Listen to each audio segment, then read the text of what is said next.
Perpuluhan itu adalah sebuah kebiasaan atau gaya hidup yang sangat baik buat kita semuanya.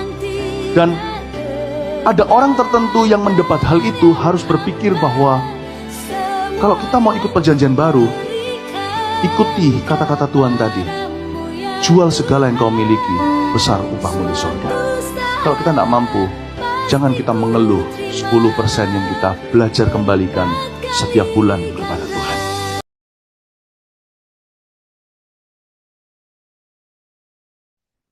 Bapak Ibu yang dikasihi Tuhan, mari kita bersama-sama belajar kembali mengenai kebenaran firman Tuhan. Lewat video saya kali ini, saya ingin memberikan tanggapan mengenai pengajaran Pastor Philip Mantova tentang persepuluhan. Oleh karena itu, saya memberikan judul video saya ini dengan judul Tafsir Persepuluhan yang Salah dari Pastor Philip Mantova. Bapak Ibu, saya berharap lewat video saya yang satu ini bisa sampai ditonton oleh beliaunya. Dan harapan saya, semoga Pastor Philip Mantova juga berkenan menanggapi video yang akan saya tayangkan ini, agar supaya para penonton, baik penonton dari video saya maupun penonton dari video Pastor Philip Mantova, mendapat berkat yang luar biasa. Sebab kita nanti akan dipertajam oleh pengajaran-pengajaran baik dari Pastor Philip Mantova atau pengajaran yang saya berikan. Yang pasti saya dan Pastor Philip Mantova tunduk kepada wasitnya. Hakimnya adalah kitab suci. Bapak Ibu, kita lihat lebih dulu video dari Pastor Philip Mantova. Perpuluhan itu adalah sebuah kebiasaan atau gaya hidup yang sangat baik buat kita semuanya. Dan ada orang tertentu yang mendapat hal itu harus berpikir bahwa kalau kita mau ikut perjanjian baru, ikuti kata-kata Tuhan tadi. Jual segala yang kau miliki, besar upahmu di surga. Kalau kita tidak mampu, jangan kita mengeluh 10% yang kita belajar kembalikan setiap bulan kepada Tuhan. Pastor Philip Mantova ingin menyampaikan dengan menunjukkan ayat di perjanjian baru yang dikatakan oleh Tuhan Yesus pada Matius pasal 19 ayat 16 sampai dengan 26. Saya bilang ini tidak bisa disamakan sebab pesannya tidak sama. Namun Bapak Ibu, sebelum kita ke sana, saya ingin lebih dulu menyampaikan bahwa persepuluhan itu terkait erat dengan tanah Kanaan, dengan suku Lewi, dan dengan bait Allah. Oleh karena itu, saya beri judul video saya ini adalah Persepuluhan, Tafsir Persepuluhan yang Salah dari Pastor Philip Mantova. Mengapa? Saya buktikan lebih dulu bahwa persepuluhan itu terkait dengan Kanaan, dengan tanah perjanjian yang Tuhan bersumpah kepada Abraham yang disebut nenek moyangmu, ya, diberikan tanah Kanaan. Kita lihat Kejadian pasal 12 ayat 5 sampai 7. Saya bacakan. Abram membawa Sarai istrinya dan Lot anak saudaranya dan segala harta benda yang didapat mereka dan orang-orang yang diperoleh mereka di Haran. Mereka berangkat ke tanah Kanaan, lalu sampai di situ. Abraham berjalan melalui negeri itu sampai ke suatu tempat dekat Sikhem, yakni pohon tarbantin di More. Waktu itu orang Kanaan diam di negeri itu. Ketika itu Tuhan menampakkan diri kepada Abraham dan berfirman, Aku akan memberikan negeri ini kepada keturunanmu, maka didirikannya di situ mezbah bagi Tuhan yang telah menampakkan diri kepadanya. Bapak Ibu, di situ disebut ya, waktu itu orang Kanaan tinggal di situ. Yang dimaksud Tuhan, negeri yang diberikan oleh Tuhan, dijanjikan dengan sumpah kepada Abraham, itu Kanaan. Ini saya tunjukkan ayat yang lain. Kejadian pasal 15 ayat 18 sampai 21. Pada hari itulah Tuhan mengadakan perjanjian dengan Abram serta berfirman, kepada keturunanmu lah kuberikan negeri ini, mulai dari sungai Mesir sampai ke sungai yang besar itu, sungai Efrat, yakni tanah orang Keni, orang Kenas, orang Kadmon, orang Het, orang Feris, orang Refaim, orang Amori, orang Kanaan, orang Girgasi, dan orang Yebus itu. Nah, inilah negeri yang Tuhan mengangkat sumpah ya kepada Abraham yang disebut nenek moyang ya pada Ulangan pasal 8 ayat 17 dan 18. Nah, ketika Musa membawa umat Israel, Tuhan berfirman mengingatkan sumpahnya Tuhan di Kejadian pasal 15 tadi. Kita baca Ulangan 8 ayat 17 dan 18. Maka janganlah kau katakan dalam hatimu, kekuasaanku dan kekuatan tangankulah yang membuat aku memperoleh kekayaan ini. Tetapi haruslah engkau ingat kepada Tuhan Allahmu, sebab dialah yang memberikan kepadamu kekuatan untuk memperoleh kekayaan dengan maksud, Bapak Ibu bisa garis bawahi, meneguhkan perjanjian yang diikrarkannya huruf besar Tuhan dengan sumpah kepada nenek moyangmu seperti sekarang ini. Bapak Ibu, saya buktikan dulu bahwa persepuluhan itu terkait dengan negeri yang dijanjikan oleh Tuhan, yaitu Kanaan. Sepuluhan itu terkait erat dengan suku Lewi. Banyak pendeta, penerima, penikmat persepuluhan itu berkhotbah, selalu bilang, lewat persepuluhan ini Tuhan ingin melatih ketaatan Anda dalam memberikan persembahan. Khususnya mengembalikan uang milik Tuhan. Bapak Ibu, saya katakan, mereka ini hanyalah orang yang pandai berbicara, tapi bukan pelaku firman. Sebab apa yang mereka katakan, bukan mereka lakukan. Saya buktikan jika mereka ngajar ketaatan, maka para pendeta ini harus taat dan tunduk dengan firman yang berkata di Bilangan 18 ayat 21. Mengenai Bani Lewi, garis bawahi semuanya, sesungguhnya aku berikan kepada mereka segala persembahan persepuluhan.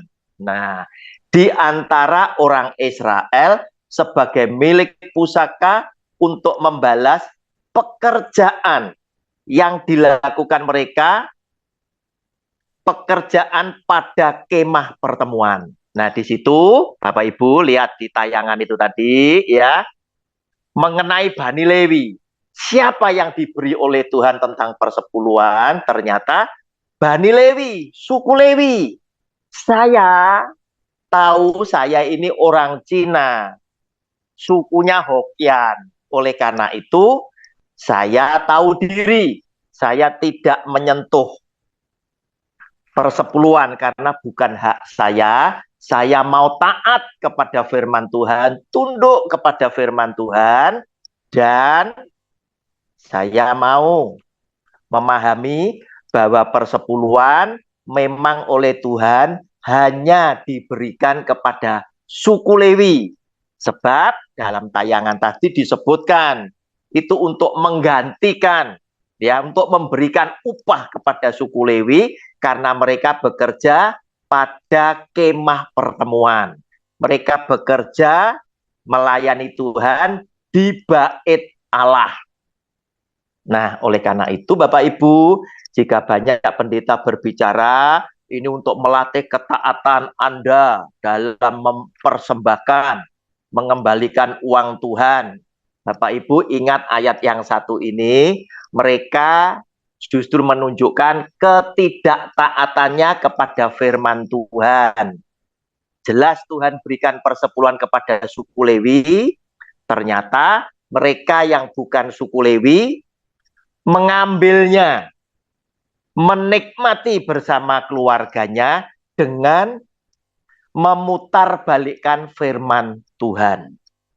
Nah, Bapak Ibu, demikian pula sekarang saya tunjukkan pada Ulangan 26, kita baca sedikit saja, ayat 1 sampai dengan ayat 2 saja. Di situ judul bacaannya adalah mempersembahkan hasil pertama, yaitu buah sulung, ya. Nah, ini saudara lihat. Apabila engkau telah masuk ke negeri yang diberikan Tuhan. Saudara, kata apabila itu bicara tentang waktu, ya. Ya, engkau telah masuk ke negeri yang diberikan Tuhan Allahmu, kepadamu menjadi milik pusakamu dan engkau telah mendudukinya dan diam di sana. Artinya, Tuhan ingin ingatkan Israel, kalau kamu sudah tinggal di negeri yang tak janjikan, yaitu Kanaan, dengan aman, itu menjadi milik pusakamu, maka ayat yang kedua, haruslah engkau membawa hasil pertama dari bumi yang telah kau kumpulkan dari tanahmu yang diberikan kepadamu oleh Tuhan. Berarti selama mereka belum nyebrang sungai Yordan, belum menduduki negeri Kanaan yang dijanjikan oleh Tuhan, mereka belum mempersembahkan apa-apa. Baik persembahan hasil pertama atau buah sulung maupun persembahan persepuluhan.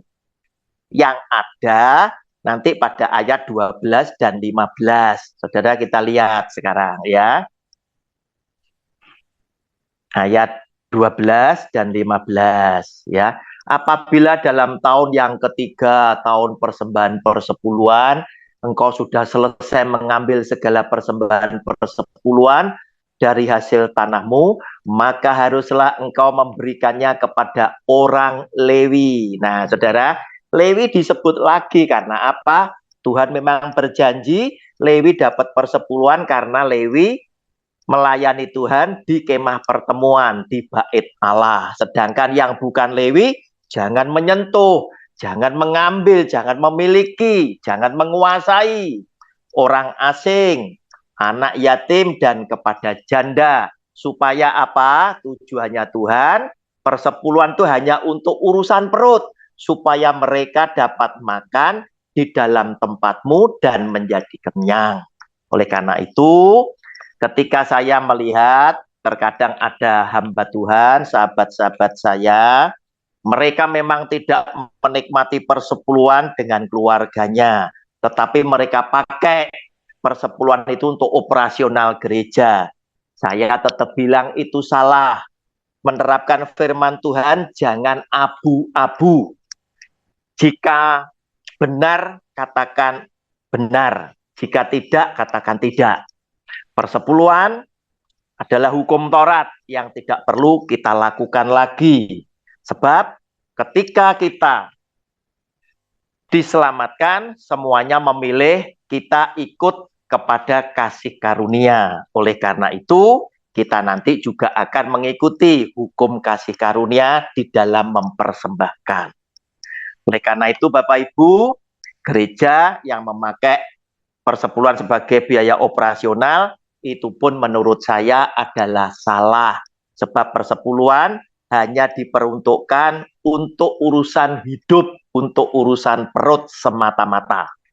Bapak Ibu, sekarang kembali. Pastor Philip Mantova tadi ya, supaya jelas saya ingin tayangkan sekali lagi. Perpuluhan itu adalah sebuah kebiasaan atau gaya hidup yang sangat baik buat kita semuanya. Dan ada orang tertentu yang mendebat hal itu harus berpikir bahwa kalau kita mau ikut perjanjian baru, ikuti kata-kata Tuhan tadi. Jual segala yang kau miliki, besar upahmu di surga. Kalau kita tidak mampu, jangan kita mengeluh 10% yang kita belajar kembalikan setiap bulan kepada Tuhan. Bapak Ibu yang dikasih Tuhan, lewat penjelasan Pastor Philip Mantova, saya mengambil kesimpulan.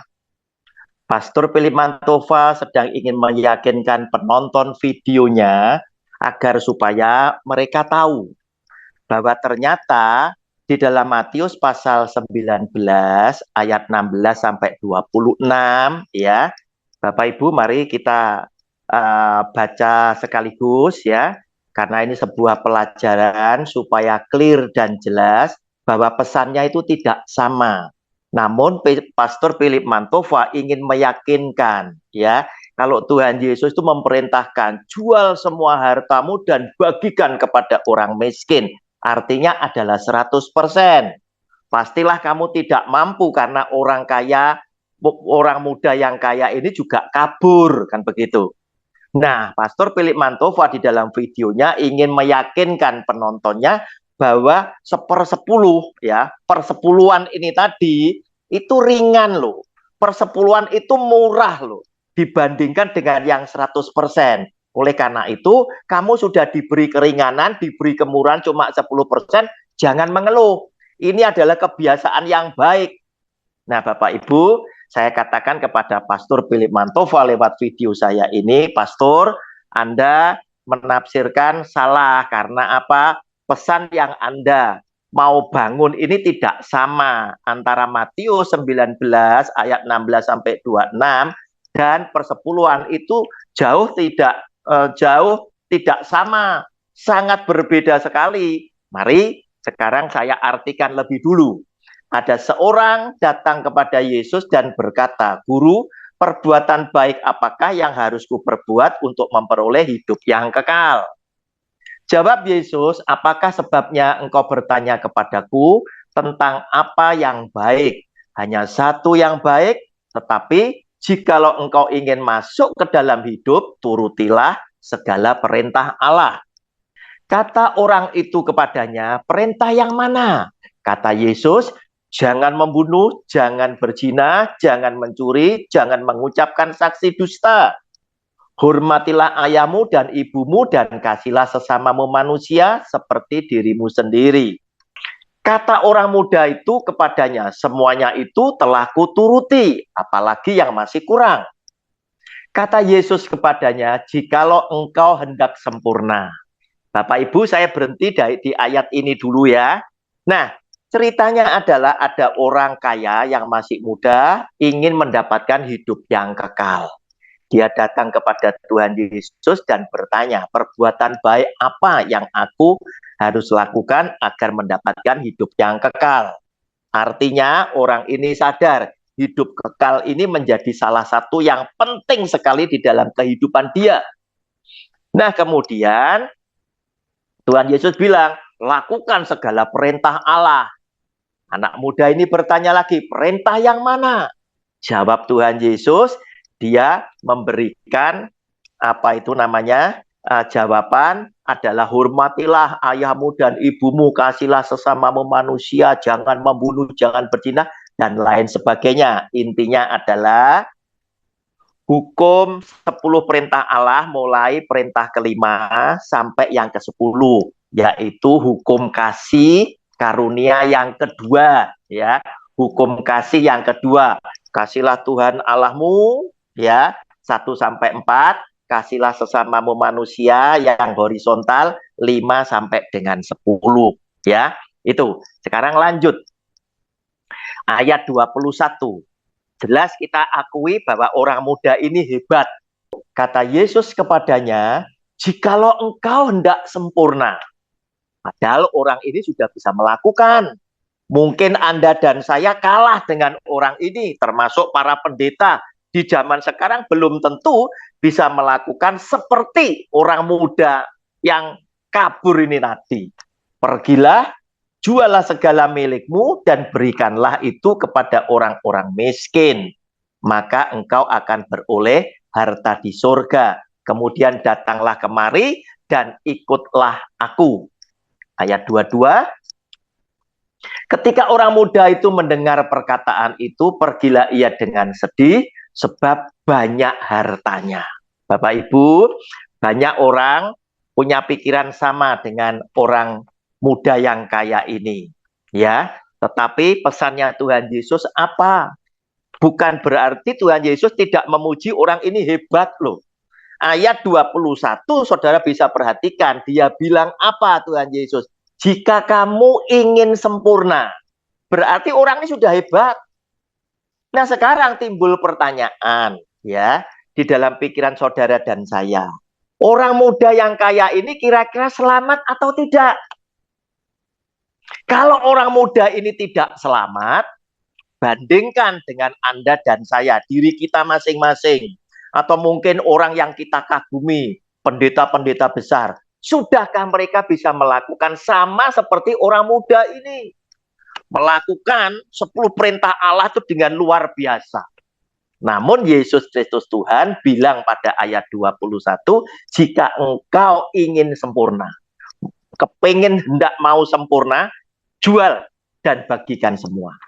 Nah, firman Tuhan inilah yang dipakai oleh Pastor Philip Mantova untuk menunjukkan kalau kamu mengikuti perjanjian baru, ajaran Yesus Kristus Tuhan, itu jual semua hartamu dan bagikan. Kamu kan tidak sanggup. Oleh karena itu, persepuluhan itu murah, persepuluhan itu ringan. Jangan mengeluh. Nah, saya protes. Pesannya bukan itu, Pastor. Pesannya Tuhan Yesus ingin menyampaikan bahwa keselamatan dalam hidup kekal, surga, itu demikian mahalnya. Seseorang yang ingin mendapatkannya, itu harus menyiapkan harga yang harus dibayar yang demikian mahal, sampai-sampai jarang sekali yang mampu. Karena apa? Orang tadi dikasih tahu, hartanya banyak, Yesus Kristus Tuhan ingin sampaikan, kurang lebih itu setara, sebanding dengan seluruh harta yang kau miliki, itulah harga daripada hidup yang kekal. Oleh karena itu, kita lanjutkan ya, ayat ke-23. Kemudian para rasulnya kaget. Yesus berkata kepada murid-muridnya, aku berkata kepadamu, sesungguhnya sukar sekali bagi seorang kaya untuk masuk ke dalam kerajaan surga. Buktinya apa? Orang muda tadi kabur karena duitnya banyak. Padahal kita banyak ngelihat, tidak jamin. Orang kaya, orang yang Anda pandang saleh, termasuk Anda punya pendeta, pada saat ada jemaat yang membutuhkan katakan 50 juta. Kan banyak kan pendeta kaya. Belum tentu pendeta mau kasih secara pribadi, tetapi mungkin urunan dengan jemaat yang lain. Nah, ini buktinya Bapak Ibu. Ayat 24, sekali lagi aku berkata kepadamu, lebih mudah seekor unta masuk melalui lubang jarum daripada seorang kaya masuk ke dalam kerajaan Allah. Ayat 25, para rasulnya kaget. Ketika murid-murid mendengar itu, sangat gemparlah mereka dan berkata, jika demikian, siapakah yang dapat diselamatkan? Sebab para rasul sudah melihat orang kaya yang muda itu adalah orang yang hebat, melakukan 10 perintah Allah secara sempurna. Nah, orang seperti ini aja kabur. Kalau seperti itu, Yesus Kristus Tuhan bilang, lebih mudah seekor unta masuk ke dalam lubang jarum, kira-kira siapa Tuhan yang bisa selamat? Kuncinya ada di sini. Yesus memandang mereka dan berkata, Bagi manusia hal ini tidak mungkin, ya. Tetapi bagi Allah segala sesuatu mungkin. Nah, mungkinnya seperti apa? Ini menyadarkan Anda dan saya dan penonton video saya ini, karena orang selamat itu karena kasih karunia, ya. Sebetulnya kamu tidak bisa diselamatkan, tetapi bagi Tuhan tidak ada perkara yang mustahil, sebab Yesus Kristus Tuhan kasihnya itu limpah, ya, sehingga dia akan menyelamatkan orang muda yang kaya tadi yang kabur dengan kasih karunia. Demikian juga kepada saudara dan saya yang penuh dengan noda dosa dan cacat celah. Nah, Bapak Ibu, saya katakan lewat video ini, Pastor Philip, kalau Pastor mau bandingkan, ya, mau samakan, mestinya Matius pasal 19 ayat 2 ayat 16 sampai 21 tadi, ya, itu dengan Matius 13 ayat 44 dan 46. Itu sama konteksnya. Pesannya sama tentang hal kerajaan surga, ya. Justru Matius pasal 13, 44, 46 itu menjadikan kita semakin mengerti. Oh, Tuhan itu berpesan di Matius 19 tadi bahwa harganya ini keselamatan, hidup kekal, surga ini demikian mahalnya. Hal kerajaan surga itu seumpama harta yang terpendam di ladang, yang ditemukan orang, lalu dipendamkannya lagi. Oleh sebab sukacitanya, pergilah ia menjual seluruh miliknya. Nah, saudara, dia kuncinya di situ. Menjual seluruh miliknya, lalu membeli ladang itu. Jadi apa yang dia punya dijual, ditukarkan dengan, ya, dengan harta yang terpendam tadi. 45, lanjut. Demikian pula hal kerajaan surga itu seumpama seorang pedagang yang mencari mutiara yang indah. Setelah ditemukannya mutiara yang sangat berharga, ia pun pergi menjual seluruh miliknya lalu membeli mutiara itu. Artinya apa? Matius pasal 13, 44, 46 itu menyampaikan pesan. Tuhan Yesus menyampaikan pesan bahwa hal kerajaan surga, keselamatan dalam hidup yang kekal itu setara, sebanding dengan seluruh kekayaan setiap pribadi, saudara dan saya, dan semua umat manusia. Kamu punya harta semakin banyak, yaitu harganya. Kamu punya tidak terlalu banyak, yaitu harganya. Kamu punya cuma sedikit, yaitu harganya. Serahkan semua. Ini maksudnya, ya. Tuhan Yesus di dalam Matius pasal 19, 16 sampai 26 menyampaikan pesan bahwa hal kerajaan surga, hal hidup kekal itu sangat mahal, ya. Bukan berarti, ya, ini bisa disamakan dengan persepuluhan. Ini 100% jual bagikan, bukan itu, ya. Tetapi saya mau juga berikan, ya, firman Tuhan yang memberikan pesan yang sama dengan persepuluhan yang diajarkan oleh Pastor Philip Mantova, yang menurut saya sudah tidak perlu dilakukan lagi, ya. Sebab apa? Sebab apa? Kita tahu, ya. Sebab kita tahu. Yang pertama, Galatia pasal 3 ayat 13. Kita selalu merayakan Jumat Agung, kematian Tuhan Yesus di atas kayu salib, kebangkitannya pada hari ketiga, penampakan dirinya, dan kenaikannya dia ke surga. Untuk apa sih Tuhan Yesus mati di atas kayu salib? Ternyata untuk yang satu ini. Kristus telah menebus kita dari kutuk hukum Taurat. dengan jalan menjadi kutuk karena kita. Sebab ada tertulis, terkutuklah orang yang digantung pada kayu salib.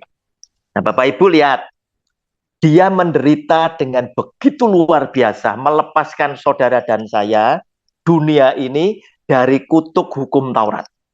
Nah, sekarang persepuluhan salah satu yang menjadi bagian daripada hukum Taurat. Mengapa Anda harus balik ke sana? Nggak perlu balik ke sana. Supaya tidak mengecewakan hati Tuhan Yesus yang sudah menderita untuk membebaskan Anda dan saya dari kutuk hukum Taurat. Nah, semua orang lalu berkata, kan kita ingin menyampaikan ucapan terima kasih sama Tuhan. Caranya salah satunya saya harus mempersembahkan kepada Tuhan. Saya katakan, bagus, itu adalah ajaran yang benar. Memang di antara kita memang harus kita menyampaikan ucapan terima kasih kita, baik dalam bentuk ucapan, pikiran, perbuatan, termasuk menyampaikan ucapan terima kasih dalam bentuk persembahan syukur. Tapi sebelum ke sana, saya mau bacakan satu ayat lebih dulu. Mengapa saya tadi katakan jangan lakukan lagi persepuluhan, karena persepuluhan menjadi bagian daripada hukum Taurat. Sebab Rasul Paulus pun juga berkata, Kisah Rasul 13 ayat 39. Dan di dalam dialah itu Tuhan Yesus, setiap orang yang percaya memperoleh pembebasan dari segala dosa. Karena dia sudah mati di atas kayu salib, tebus dosa saudara dan saya, dan semua orang percaya. Yang tidak dapat kamu peroleh dari hukum Musa. Nah, inilah tadi kenapa saya ngotot, Anda jangan lakukan persepuluhan.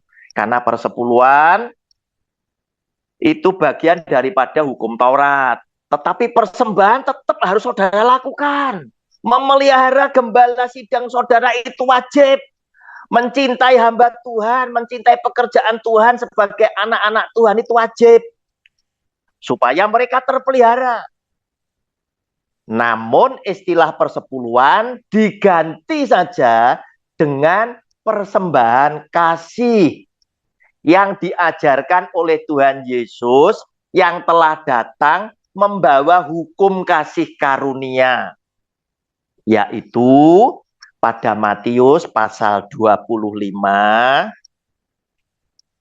Pada Matius pasal 25, saya bacakan mulai 31 saja sampai 40 ya. Nanti Anda lanjutkan sampai 46 ya, satu perikop habis ya. Apabila Anak Manusia datang dalam kemuliaannya dan semua malaikat bersama-sama dengan Dia, maka Ia akan bersemayam di atas tahta kemuliaannya. Itu judul bacaannya adalah penghakiman terakhir. Lalu semua bangsa akan dikumpulkan di hadapannya dan Ia akan memisahkan mereka seorang daripada seorang. Sama seperti gembala memisahkan domba dari kambing. Dan Ia akan menempatkan domba-domba di sebelah kanannya dan kambing-kambing di sebelah kirinya. Dan raja itu akan berkata kepada mereka yang di sebelah kanannya, mari hai kamu yang diberkati oleh Bapakku, terimalah kerajaan yang telah disediakan bagimu sejak dunia dijadikan. Perhatikan Bapak Ibu, ini adalah rekening pribadi Tuhan Yesus. Kalau Anda mempersembahkan dengan apa yang Dia ajarkan, yang selama ini jarang sekali gereja mengajarkan, sehingga tidak ada orang Kristen yang melakukan hal seperti ini sekarang saya memberanikan diri mengajarkannya. Sebab ketika aku lapar, perhatikan kata aku lapar, A-nya huruf besar, yaitu Tuhan Yesus. Kamu memberi aku makan, A-nya huruf besar. Ketika aku haus, kamu memberi aku minum. A-nya huruf besar. Ketika aku seorang asing, kamu memberi aku tumpangan. A-nya huruf besar. Ketika aku telanjang, kamu memberi aku pakaian. Ketika aku sakit, kamu melawat aku. Ketika aku di dalam penjara, kamu mengunjungi aku. Maka orang-orang benar itu akan menjawab dia, katanya Tuhan, bila manakah kami melihat engkau lapar, dan kami memberi engkau makan, atau haus, dan kami memberi engkau minum. Bila manakah, 38, bila manakah kami melihat engkau sebagai orang asing, dan kami memberi engkau tumpangan atau telanjang, dan kami memberi engkau pakaian. Bila manakah kami melihat engkau sakit atau dalam penjara, dan kami mengunjungi engkau. Dan raja itu akan menjawab mereka, aku berkata kepadamu, sesungguhnya segala sesuatu yang kamu lakukan untuk salah seorang dari saudaraku yang paling hina ini, kamu telah melakukannya untuk aku. A-nya huruf besar. Artinya apa, Bapak Ibu? Bahwa Tuhan Yesus memperkenalkan dirinya, menyatakan dirinya kepada manusia, saudara dan saya dan dunia ini sebagai salah seorang saudaraku yang paling hina ini.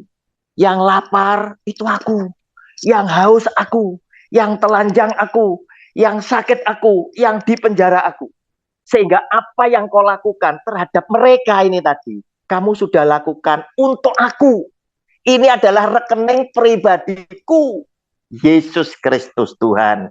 Anda melakukan itu, yang menerima langsung Tuhan Yesus. Nah, Bapak Ibu, lihat ya. Dia selalu mengatakan seperti itu. Oleh karena itu, ini sinkron ya dengan firman Tuhan. Cermin saudara mengasihi Tuhan ketika saudara mampu mengasihi sesama manusia. Tadi saya katakan ya, bahwa tidak perlu melakukan hukum Taurat lagi, apalagi persepuluhan. Keberatannya di mana? Anda hanya mengganti istilah persepuluhan dengan persembahan kasih. Dan jemaat tetap harus setia memelihara keluarga gembalanya. Sebab dengan melakukan hal seperti ini, maka engkau telah melakukan kepada aku, A-nya huruf besar. Nah, Bapak Ibu, saya tunjukkan sekarang. Tentunya pasti ada yang bertanya-tanya. Bagaimana dengan 10 perintah Allah? Itu kan hukum Taurat yang pertama. Turun dari Tuhan kepada Musa untuk bangsa Israel. Dan ditulis dengan jari Allah sendiri. Bapak Ibu, inilah yang diadopsi oleh Tuhan menjadi hukum kasih karunia, ya, yang tadi dilakukan oleh orang muda yang kaya yang kabur tadi. Pada Matius 19 tadi, sekarang kita baca Matius 22 ayatnya yang ke-36 sampai 40. Guru, hukum manakah yang terutama dalam hukum Taurat? Jawab Yesus kepadanya, kasihlah Tuhan Allahmu dengan segenap hatimu, dan dengan segenap jiwamu, dan dengan segenap akal budimu. Itulah hukum yang terutama dan yang pertama. Dan hukum yang kedua, yang sama dengan itu. Tuhan Yesus bilang, yang kedua, itu sama dengan yang pertama sama. Cermin saudara mengasihi Tuhan yang tidak kelihatan ketika Anda mengasihi sesama. Ialah kasih sesamamu manusia seperti dirimu sendiri. Ayat 40, pada kedua hukum inilah tergantung seluruh hukum Taurat dan kitab para nabi. Sehingga dengan demikian Bapak Ibu clear apa yang sudah saya jelaskan, bahwa 10 perintah Allah yang menjadi bagian daripada hukum Taurat dipakai oleh Tuhan Yesus, diadopsi oleh Tuhan Yesus sebagai hukum kasih karunia yang simbolnya salib. Kasihlah Tuhan Allahmu dengan segenap hatimu, segenap jiwamu, dan segenap akal budimu, yaitu perintah pertama sampai keempat. Kemudian yang horizontal, kasihlah sesamamu manusia seperti yang dilakukan oleh orang muda yang kaya tadi, itu perintah kelima sampai dengan perintah yang ke-10. Cermin, Anda mengasihi Tuhan ketika Anda melakukan kasih kepada sesama yang lain. Bapak Ibu, inilah video saya memberikan tanggapan, meluruskan apa yang diajarkan oleh Pastor Philip Mantova yang menurut saya salah. Mohon maaf Pastor Philip, dan juga dengan kerendahan hati, senang jika Pastor Philip berkenan menanggapi video saya. Agar supaya semua penonton kita diberkati oleh Tuhan dengan kebenaran firman-Nya yang luar biasa. Tuhan Yesus memberkati Anda bersama keluarga, sebagaimana Tuhan Yesus sudah memberkati saya bersama dengan keluarga. Amin.